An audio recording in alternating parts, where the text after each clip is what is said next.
ठीक है, स्टार्ट है। शो कहाँ कर रहा है? हो रहा है? चलिए ठीक है, हो रहा है, सही है। नहीं, रहने दीजिए, कोई दिक्कत नहीं है। चलते हैं, स्टार्ट करते हैं हम लोग, है ना। और आज तारीख हो जा रहा है, कितने तारीख है आज? 4 मई, है ना। और 4 मई 2025 है। हम लोग देखते हैं आज का क्या क्या इंपॉर्टेंट क्वेश्चन है। और आज का इंपॉर्टेंट क्वेश्चन आप लोगों को ध्यान रखना है कि बहुत ही महत्वपूर्ण क्वेश्चन है, लगभग आपको आने वाले 1 साल तक पूछेगा। तो सबसे पहला हम लोगों का हेडिंग लाइन क्वेश्चन कौन सा है? विश्व प्रेस स्वतंत्रता सूचकांक 2025 में भारत के किस स्थान पर पहुंच गया है ना। तो देखेंगे कि भारत कहां पर पहुंच चुका है स्वतंत्रता सूचकांक, किसके लिए? प्रेस के लिए। तो कहां पर प्रेस में पहुंचा है भारत? तो हम लोग देखते हैं, स्टार्ट करते हैं, यहीं से स्टार्ट होता है और यहां से ही पहला क्वेश्चन है, विश्व प्रेस स्वतंत्रता दिवस कब मनाया गया है ना। पहला क्वेश्चन यही से है और यही आपको याद रखना है कि विश्व प्रेस स्वतंत्रता दिवस प्रतिवर्ष जो है कब मनाया जाता है? तो ये 3 मई को मनाया जाता है ना। ये 3 मई को मनाया गया है, कल ही मनाया गया है। और यह दिन जो है याद दिलाता है, क्या याद दिलाता है? समाज में सही जानकारी देना कितना जरूरी है। पत्रकार और मीडिया वह पुल है जो जनता को सच से जोड़ते हैं, है ना। यह दिन जो है उन सभी पत्रकारों को सम्मान देने का अवसर है जो ईमानदारी और निडरता से सच्चाई का सामना लाने का काम करते हैं, और चाहे इसके लिए उन्हें कितनी भी मुश्किलों का क्यों ना सामना करना पड़े। प्रेस को जो है लोकतंत्र का क्या बोला जाता है? चौथा स्तंभ बोला जाता है। प्रेस को क्या बोलता है? ये आपको याद रखना है। प्रेस को क्या बोला जाता है? लोकतंत्र का चौथा स्तंभ बोला जाता है। 1993 में संयुक्त राष्ट्र 3 मई से जो कह सकते हैं कि स्वतंत्रता दिवस कर रहे हैं, क्या प्रेस स्वतंत्रता ना। प्रेस स्वतंत्रता दिवस जो है मनाया जाता है। कौन सा? प्रेस स्वतंत्रता दिवस। कब से? 1993 से। किसके द्वारा? संयुक्त राष्ट्र की तरह से स्वीकार कर लिया जाता है और इस जगह से मनाया जाता है। और ये जो है लोकतंत्र का क्या है? चौथा स्तंभ है। ये आपको याद रखना है। और हम लोग अपना भारत भी देखेंगे कि कहां पर पहुंच चुका है, तो याद रहेगा। हम लोग को अब वो राजनीति वाला काम नहीं करना है, ठीक है। यहाँ पर हम लोग को डायरेक्ट याद रखना है कि कहां पर है, नहीं है ना। वो बात की बात है कि भारत में क्या है, नहीं है ना। उस पर हम लोग को नहीं बात करना है ना। वो सीधा इससे पता चल जाएगा कि भारत की कहां पर है स्थिति, है ना। राजनीति कहां पर चल रहा है तो उससे पता चल जाएगा कि स्थिति। आप पारदर्शिता है तो अच्छा रहेगा, पारदर्शिता नहीं रहेगा नीचे स्थान पर रहिएगा, स्वाभाविक बात है ना। तो याद रहेगा आपको कि वर्ल्ड प्रेस जो कह सकता है कि स्वतंत्रता दिवस जो कह सकते हैं कब मनाया जाता है? फ्रीडम डे कब मनाया जाता है? 3 मई को। आपको इंग्लिश में पूछे या हिंदी में पूछे, किसी भी तरह पूछे तो आपको याद रहना चाहिए। क्या बोले? चलिए देख लेते हैं। इसी जगह से जुड़ा हुआ अगला क्वेश्चन है कि विश्व प्रेस स्वतंत्रता सूचकांक 2025 में भारत किस स्थान पर पहुंच गया है? तो किस स्थान पर पहुंच गया है? 151वें स्थान पर पहुंच गया। कितने स्थान पर पहुंच चुका है? कुल देशों की संख्या लेते हैं तो 180 देश है। कुल देशों की संख्या कितना है? 180 देश। और 180 देशों में हम लोग कितने स्थान पर हैं? 151वें स्थान पर है ना। तो ये जो है आपको जो रिलीज किया जाता है गैर सरकारी संगठन, जिसे कि रिपोर्ट कर सकते हैं कि विदाउट बॉर्डर्स के नाम से, है ना। ये जो जारी करता है किसके द्वारा? विदाउट बॉर्डर, है ना। रिपोर्टर्स विदाउट बॉर्डर्स के नाम से ये जारी किया जाता है। और 2002 से जो है विश्व प्रेस स्वतंत्रता सूचकांक प्रतिवर्ष जो है रिलीज किया जाता है ना। कब से? 2002 से। भारत की स्थिति 2024 में जो है कितने स्थान पर रहती है? 2024 में 159वें स्थान पर। तो थोड़ा सा सुधार हुआ है, थोड़ा सा इक्का दुक्का कोई पत्रकार सुधार हुआ है, ठीक है। तो उसका स्थान इसीलिए 159वें स्थान पर। 2023 में देखिए कहां पर थे? 161वें पर थे, है ना। तो धीरे धीरे क्या कहते हैं, इससे पीछे जो कह सकते हैं कि पहले बहुत अच्छे स्थान पर थे, लगभग 140 से नीचे थे। उसके बाद डायरेक्ट आ जाते हैं, कहां पर आ जाते हैं? 161 पर पहुंच जाते हैं। और 161 से धीरे धीरे अब सुधार हो रहा है ना। लेकिन अभी भी हम लोग क्या है, इससे इस स्थान पर भी है, तो इसका मतलब है कि ये दयनीय स्थिति है। क्या है? दयनीय। मतलब पत्रकार का क्या है इस तरह से, है ना, दयनीय स्थिति है। मतलब कि एक तरह से कह सकते हैं कि जो इसमें जो मेन काम है ये प्रेस स्वतंत्रता का, क्या स्वतंत्रता पूर्वक काम कर रही है? इसका मतलब है नहीं हो पा रहा है। स्वाभाविक बात है कि नहीं हो पा रहा है ना। अपने पड़ोसियों के देशों का देख लेते हैं कि ये पड़ोसी देश से पूछता है कि मान के चलिए पड़ोसी देशों में किसका कौन सा स्थान है। तो अपने पड़ोसी देशों में देख लेते हैं किसका किसका। तो सबसे पहले अपने पड़ोसी देश नेपाल का देख लेते हैं। नेपाल का कितना स्थान पर है? 90 नंबर पर है। नेपाल कितना स्थान पर है? हम लोगों से बहुत सुधार है ना। मालदीव कितने स्थान पर है? 104 में। श्रीलंका कहां पर? 139वें स्थान पर है। जबकि बांग्लादेश देखते हैं तो बांग्लादेश भी हम लोगों से आगे है ना, 149वें स्थान पर है। उसके बाद भूटान 152वें स्थान पर है। पाकिस्तान 158वें पर है। ये क्या कहते हैं, थोड़ा सा हम लोगों से पीछे है ना। म्यांमार की बात करते हैं तो म्यांमार कहां पर है? 169वें पर है, और अफगानिस्तान की बात करते हैं तो अफगानिस्तान 175वें पर है, और चीन कहाँ पर है, 178वें पर है। तो ये बहुत पीछे है चीन सब में। आपको पता है कि पत्रकारिता यदि कुछ बोलिएगा सरकार के खिलाफ तो क्या कर लेगा, उठा के लेके चल जाएगा, है ना, उसके बाद पता भी नहीं चलेगा कि कहाँ लेके गया है। तो याद रखना है आपको कि भारत कितने स्थान पर है विश्व प्रेस स्वतंत्रता सूचकांक में, कहां पर, 151वें स्थान पर है, याद रहेगा। पड़ोसी देशों का आपको दे दिया है, पीडीएफ आपको मिल जाएगा, लिख लेना है। पड़ोसी देशों का आपको ऑप्शन रहेगा, जब आपको किसी भी टेस्ट में आप दीजिएगा तो भारत का स्थान जब पूछेगा तो पड़ोसी देशों का क्या रहेगा, ऑप्शन रहेगा। तो ऑप्शन भी आपको याद रहना चाहिए कि कौन कौन सा देशों का कौन कौन सा है ना। जब आप 1 नंबर की बात करते हैं तो 1 नंबर वाला भी प्रश्न पूछा जा सकता है कि हाल ही में जारी, इसलिए 1 नंबर वहां पर नहीं बताया कि इसका एक प्रश्न ही दे दिए हैं कि हाल ही में जारी वर्ल्ड प्रेस फ्रीडम इंडेक्स, इस तरह से भी इंग्लिश में पूछा जा सकता है कि फ्रीडम इंडेक्स 2025 में कौन शीर्ष पर रहा है। तो कौन सा देश शीर्ष पर रहा है, नॉर्वे शीर्ष पर रहा है। यही प्रश्न पूछ रहे थे ना कि, है ना, तो नॉर्वे शीर्ष पर रहा है। तो नॉर्वे, एस्टोनिया, नीदरलैंड, ये जो है तीनों देश जो दिखाई पड़ता है ये शीर्ष पर दिखाई पड़ते हैं, है ना। यूरोप आपको पता है कि यूरोप स्वतंत्रता ज्यादा है वहां पर, है ना। तो स्वतंत्रता ज्यादा है तो इसलिए क्या कहते हैं, प्रेस में भी स्वतंत्रता आपको ज्यादा देखने को मिलता है। तो आपको नॉर्वे जो दिखाई पड़ता है, एस्टोनिया दिखाई पड़ता है, नीदरलैंड, ये सभी दिखाई पड़ता है आपको कहां पर, यूरोप में दिखाई पड़ता है। और सबसे अंतिम स्थान बात करते हैं, सबसे अंतिम स्थान पर कौन सा है, सबसे इरिट्रिया कौन है, कहां है, 180। कुल देशों की संख्या कितना है, 180। अभी जस्ट बताया कुल देशों की संख्या कितना है, 180। और 180वें स्थान पर कौन सा है, इरिट्रिया, है ना, इरिट्रिया है। ये कहाँ का देश है, अफ्रीका का। इरिट्रिया कहाँ पर आपको दिखाई पड़ेगा, अफ्रीका में, एकदम पूर्वी अफ्रीका पर। आप छोटा सा देश दिखाई पड़ेगा, इरिट्रिया दिखाई पड़ेगा, सबसे निचले पायदान पर है। यदि 179वें स्थान पर देखते हैं तो 179वें स्थान पर कौन सा है, उत्तर कोरिया, है ना। और 178वें स्थान पर जस्ट अभी बताया कौन सा देश है, चीन है। और 175वें पर कौन सा है, अफगानिस्तान, अभी जस्ट नाम लिया था अफगानिस्तान का। और नाम आता है नॉर्वे का। तो नॉर्वे का आपको देख लीजिए, नॉर्वे सबसे पहले कहां पर दिखाई पड़ता है, किस महादेश में या महाद्वीप में, यूरोप में दिखाई पड़ता है। और यूरोप में सबसे ऊपर में दिखाई पड़ेगा, है ना, यूरोप में दिखाई सबसे ऊपर में। नॉर्वे की राजधानी क्या है, ओस्लो है। और यहां पर जो मुद्रा चलती है, कौन सी मुद्रा चलती है, डॉलर मुद्रा चलती है, डॉलर मुद्रा नहीं चलती है। नॉर्वे आपको कौन सा चलते हैं, क्रोन चलता होगा, ठीक है। नॉर्वे में कौन सा चलता होगा, देख लीजिएगा, क्रोन चलता होगा हमको लगता है, बता तब तक आप देखिए ना, हमको लगता है क्रोन चलता है, डॉलर नहीं चलता है, ठीक है। प्रधानमंत्री यहां पर कौन है, जोनास गहरे स्टोर है, ठीक है। कौन है, जोनास गहर स्टोर है, ठीक है। ये जो क्या कहते हैं 2021 से ही कह सकते हैं कि यहाँ पर प्रधानमंत्री हैं। और आपको ये जो मैप दिखाई पड़ रहा है, मैप आपको दिखाई पड़ रहा है, कौन है आपको, नॉर्वे मैप है ना, ये यूरोप का नॉर्वे है ना। देख लिए आप जल्दी से, क्या चीज है, डॉलर, नॉर्वे की मुद्रा क्या है, डॉलर ही बता रहा है, देख लीजिए जल्दी से, देख लीजिए। चलते हैं, जब तक आप देखते हैं तब तक आगे देख लेते हैं। क्रोन है ना, वही बोले क्रोन चलती है यहाँ पर लिख लीजिएगा आप लोग, क्रोन लिख लीजिएगा। अरे कहाँ चला गया, ये क्रोन चलती है, डॉलर नहीं चलती है, क्रोन चलती है, ठीक है। हाँ क्रोन चलती है, सही बोले, क्रोन चलती है, ठीक है। यहाँ पर नॉर्वे में कौन सी मुद्रा चलती है, क्रोन मुद्रा चलती है ना, वो गलत मिसप्रिंट हो गया है उस जगह, ठीक है। चलते हैं नेक्स्ट क्वेश्चन पर, चलते हैं हम लोग। भारतीय वायुसेना 2 मई 2025 को, ठीक है, कि गंगा का जो आपको दिखाई पड़ा है एक्सप्रेसवे दिखाई पड़ा है, गंगा एक्सप्रेसवे पर जो है पहली बार दिन रात लैंडिंग का अभ्यास किया है। कहां पर, गंगा एक्सप्रेसवे पर कौन सा दिन रात लैंडिंग अभ्यास किया, किसके द्वारा किया गया है, तो भारतीय वायुसेना के द्वारा ही किया गया है।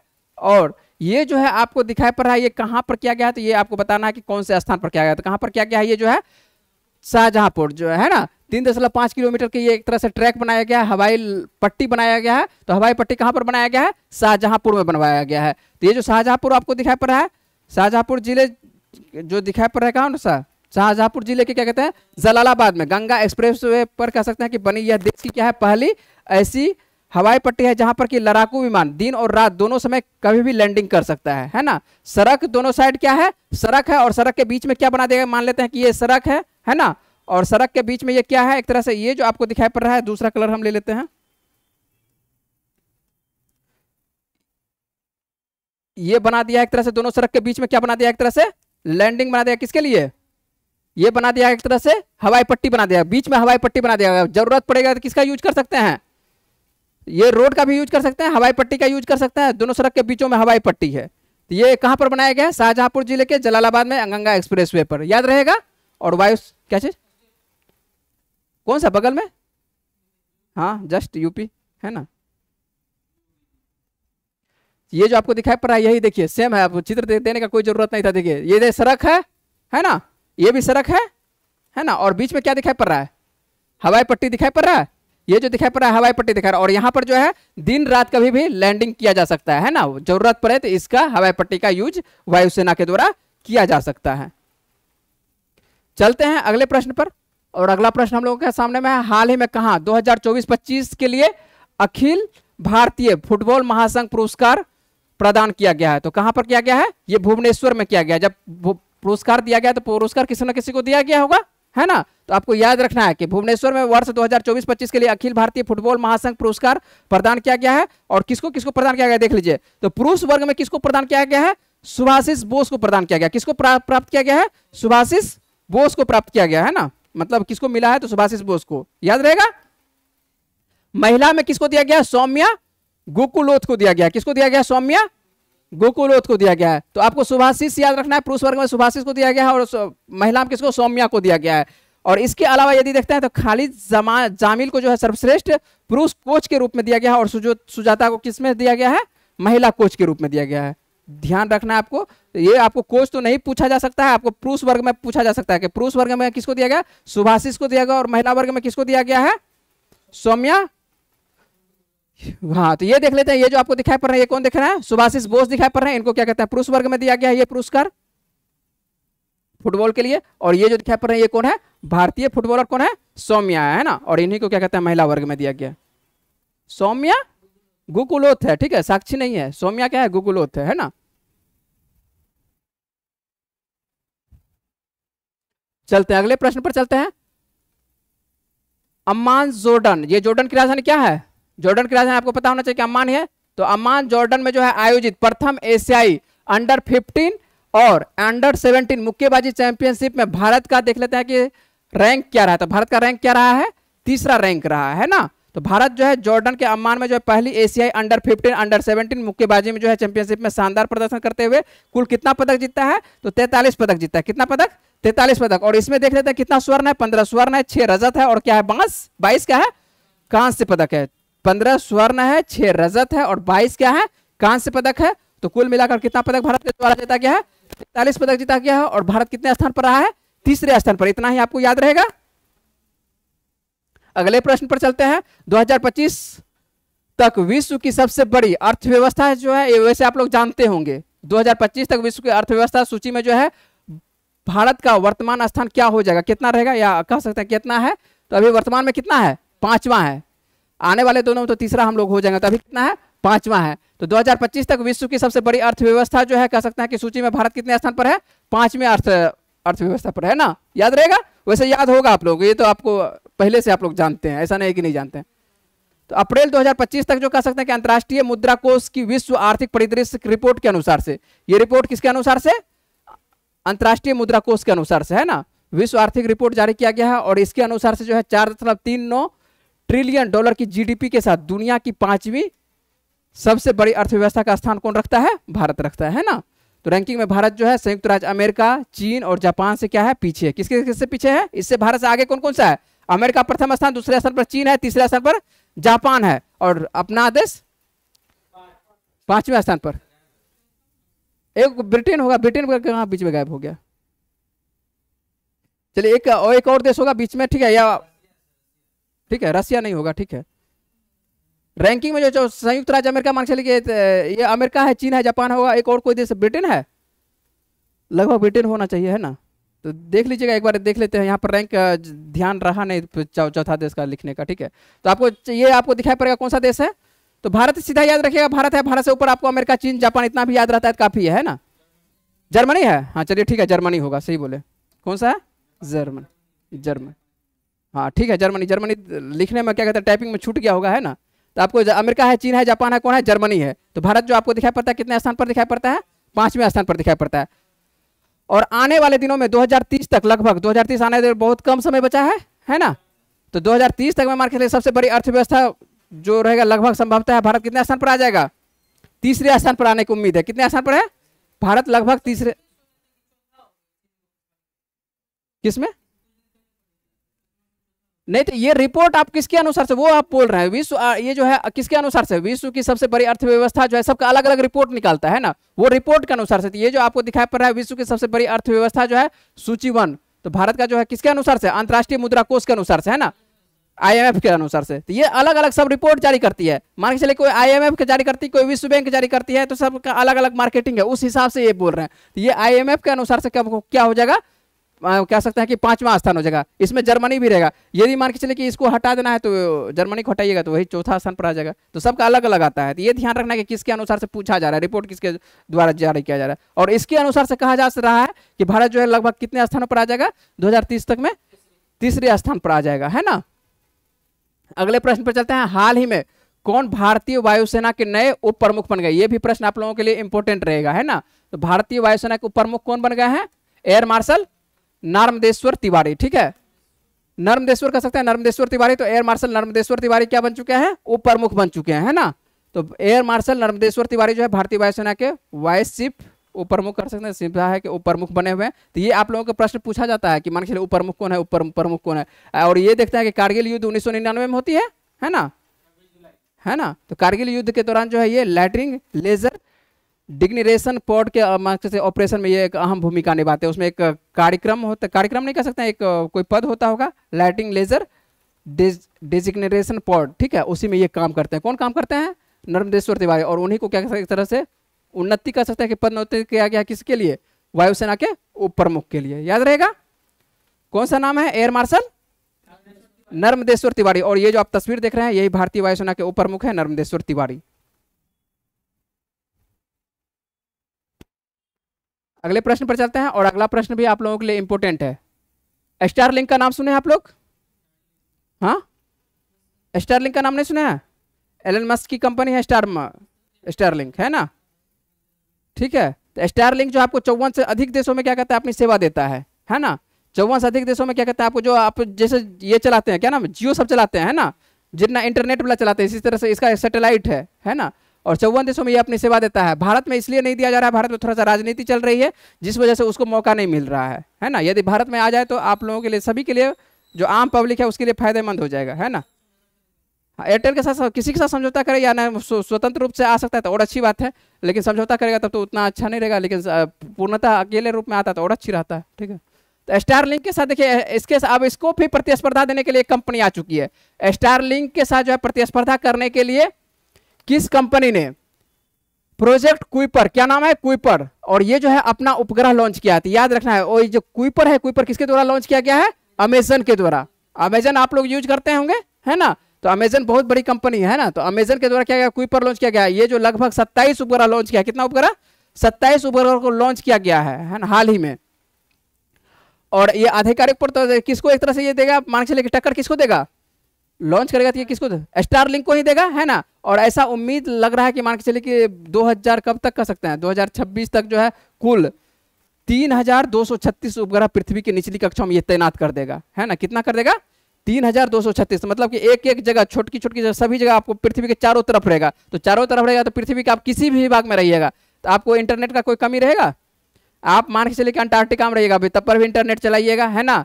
आप क्या कहते हैं, समुद्र के कहीं पर बीच में है तब पर भी आप क्या चलाएगा, इंटरनेट चलाएगा। कोई किसी का जरूरत नहीं है क्या, ये टावर का, है ना, किसी चीज़ का जरूरत नहीं, डायरेक्ट आपको क्या चीज़ से चलेगा ये इससे, अमेजन से चलेगा। अभी वर्तमान दौर में जो चला रही है, कौन चला रही है, स्टारलिंक के द्वारा चल रहा है। स्टारलिंक आप कहीं पर रहिए, आपको क्या कहते हैं, नेटवर्किंग का कोई जरूरत नहीं है, समुद्र में रहिए तब पर भी स्टारलिंक काम करेगा, है ना। और भारत वाला जियो वाला जाएगा तो कहाँ काम करेगा, थोड़ा सा दूर इधर उधर चल जाएगा तो, है ना, काम खत्म। यहाँ पटना में भी देखिएगा आपको नीचे फ्लोर पर काम नहीं करता है ना। तो नीचे फ्लोर पर, ग्राउंड फ्लोर पर काम नहीं करता है तो उसके लिए एक फ्लोर ज़्यादा लेना पड़ता है ना। तो समझ रहे हैं क्या स्थिति है, ठीक है। तो अमेजन जो है अपने, ये याद रहेगा कौन सा किया है लॉन्च, कुइपर लॉन्च किया है। तो आने वाले 2026 तक में ये क्या कहते हैं, उपग्रहों की संख्या बढ़ा देगा। और उपग्रहों की संख्या बढ़ाएगा तो आदमी सभी कोई सोचेगा कि अमेजन का ही ले, जब टक्कर देगा तो स्वाभाविक बात है ना। तो ये लेने का कोशिश करेगा सभी कोई। ये जो आपको दिखाई पड़ रहा है, ये लॉन्च किया गया, जब लॉन्च किया गया तो उस वक्त का तस्वीर है, ठीक है, अमेजन का जो है ना। अब कितना उपग्रह लॉन्च किया है अभी वर्तमान में, 27 है ना। तो आने वाले दिनों में मान के चलिए जो लॉन्च किया जाएगा तो देखा जाएगा, ठीक है।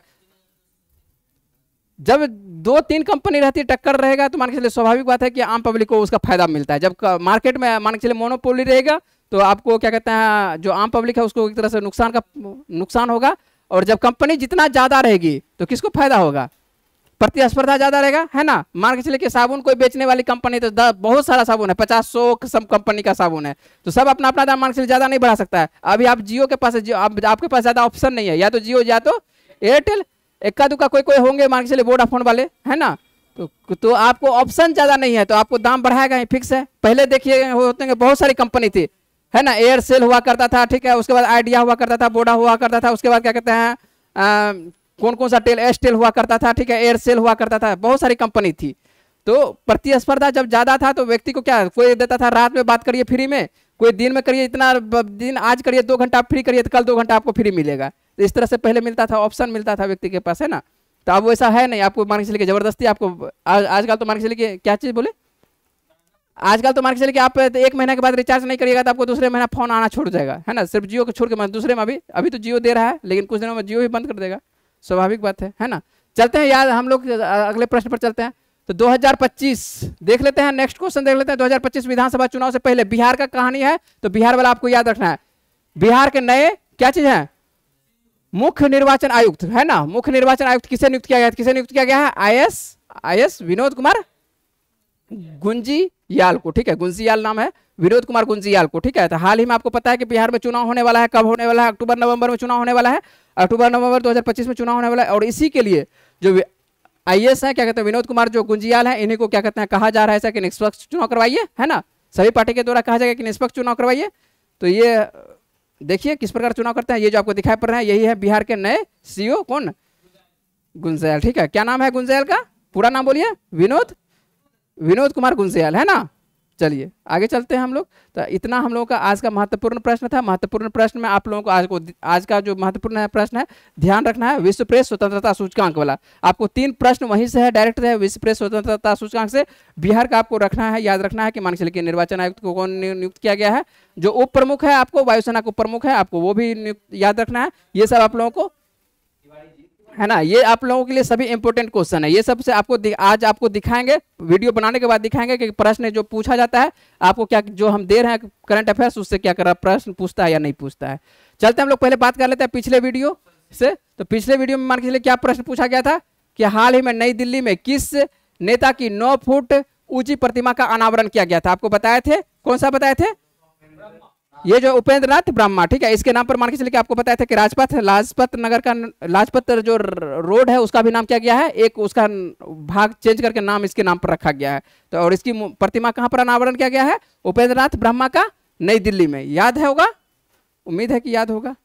हम लोग आज का प्रश्न देख लेते हैं, और आज का प्रश्न आप लोग देने की कोशिश करिएगा, कमेंट बॉक्स में जवाब देने की कोशिश करिएगा। कौन सा भारतीय राज्य AI आधारित, है ना, वास्तविक समय वन चेतावनी प्रणाली सुधार करने वाला पहला राज्य बन गया। ये भी प्रश्न आपको कल करवाए थे, उम्मीद है कि आपको याद होगा, और इस प्रश्न का जवाब आपको आना चाहिए। तो आप लोग उम्मीद है कि प्रश्न का जवाब दीजिएगा। मिलते हैं हम लोग अगले वीडियो में।